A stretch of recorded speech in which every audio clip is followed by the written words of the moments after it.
Welcome to Miniatures Paintbrush. Today we're going to talk about easy to build, snap tight kind of models.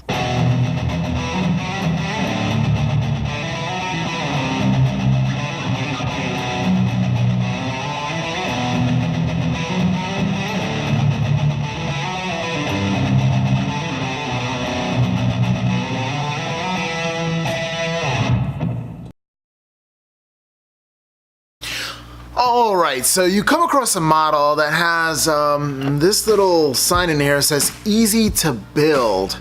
And Shadespire models come easy to build as well.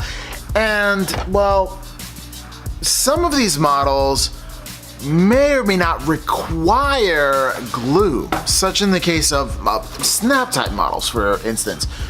They say it doesn't really require glue or any kind of gluing or anything like that. You kind of just like snap it together and go. And the idea for wargaming or Shadespires, that kind of gaming, is that you kind of just like press it fit from the box and go and start playing the game.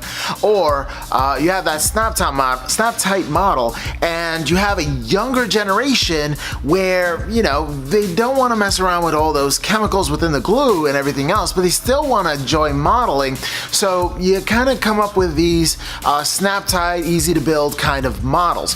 Now for experienced modelers, I'm using bunny quotes there, for some people who like a little more challenge and more depth into it, we're going to glue these models. It's just going to happen. Now there are some cases where you clip off the ends in which they come together, some of the contact points, or you shave them down to the point where they're like little nubs and you kind of just put them together, so this way you have some kind of leeway and play. And the reason why you would do that is because some of these models actually have gaps and you want to kind of minimize the gaps, so this way you're not filling in the gaps and creating more work when it's supposed to be easy to build, right? So what I do, I'm going to show you the method in which I kind of shave off the nubs or contact points for these easy to build models, so this way I can glue them, I can finagle them, I can get them as tight and as close as possible, minimalizing any kind of gaps or extra steps you need to take.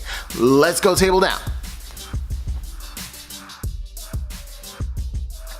Alright, so today we're going to talk about easy to build, press fit kind of models. Now, I never had a lot of experience with these, but I do know a little bit that helps out. The first thing you're going to need to know is that these things leave gaps.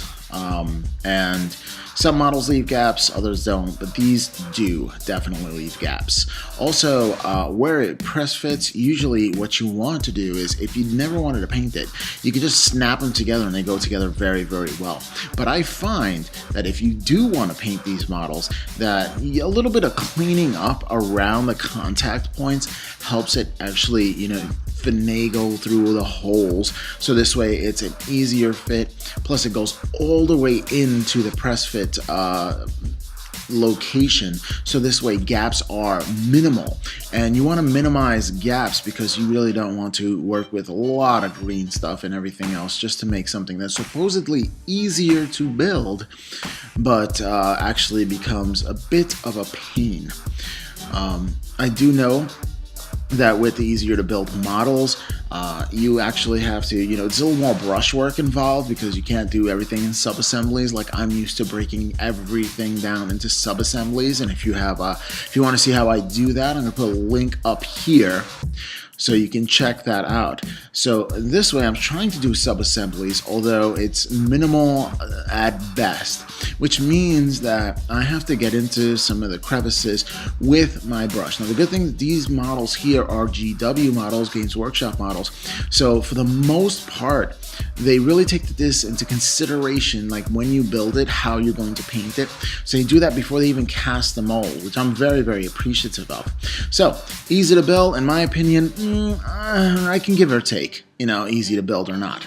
But noticing when you do take down those contact points that it does go in a lot easier and you can finagle it a lot easier. It's just a quick tip to help you build these easy to build, air quotes, models for yourself. Well, just a quick one. I hope you like it.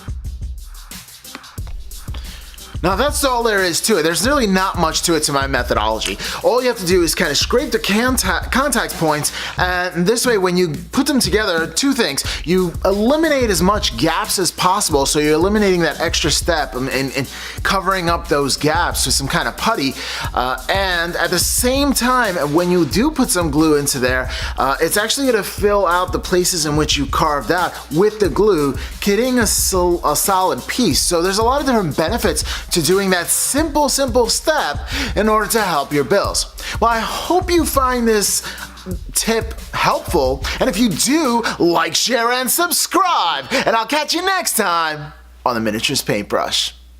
Peace.